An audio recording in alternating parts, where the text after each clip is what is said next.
never been to a country before, you kind of get these preconceptions of what it's going to be like, and sometimes it lives to those preconceptions and sometimes it doesn't. And coming into China, I've never really been here to mainland China before, so in Shanghai it's my first time here, and you get there into the cruise terminal, into the airport, and it is how you expect. It's industrialized, it's built up.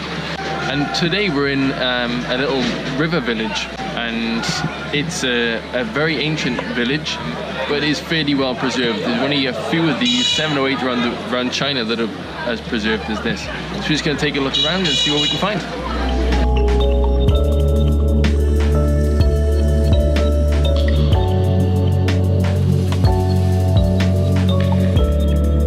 You know, in these kind of places I find it hard to talk about Chinese medicine and traditional Chinese medicine and not kind of get into the semantics of pseudoscience and the fact that, you know, I don't really believe that Chinese traditional medicine works. This is one of the oldest pharmacies in China. Now a museum, but still practiced all over China.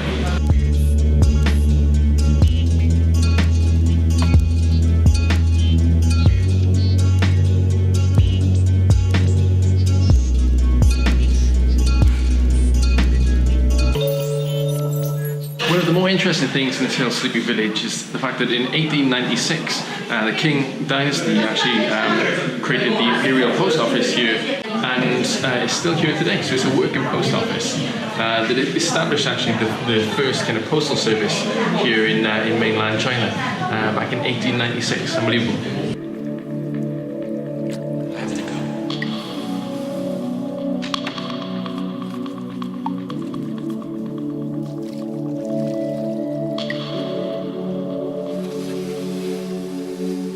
And this actually is the oldest post box in China, 1896 as well. You know, come into areas like this that are ancient. In fact, this particular town is 1700 years old.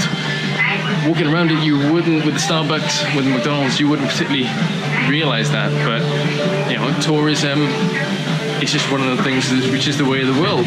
To bring more money into this kind of place, you have to bring more of an influx of people, so you have to have these tourist sites, and with tourist sites comes a lot of kind of pushing stuff on people, a lot of materialistic goods and that kind of thing. So you get away with the pros with the cons, but it can have a really positive impact on places too.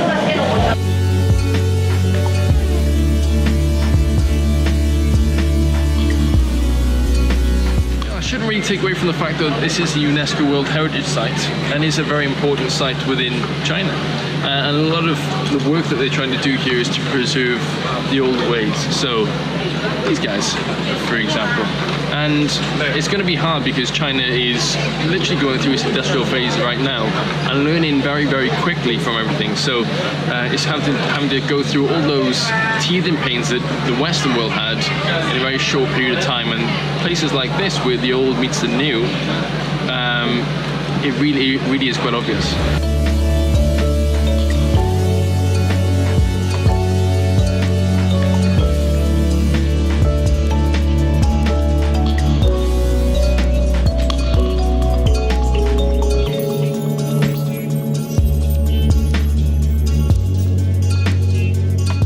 We're heading down onto the boat dock, ready to get onto one of these boats and head out onto the river.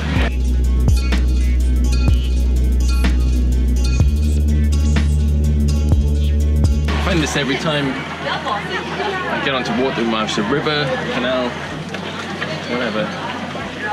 Then everything looks completely different. So you've got the walkways on the sides, and I've been up and down those. And now you end up on the river, you've gone on the waterways, and everything looks completely different again. You know what? I'll write it on Slightly more dangerous. I'll write them on the bus, and then... You never seem to hit each other. I don't know how they do it.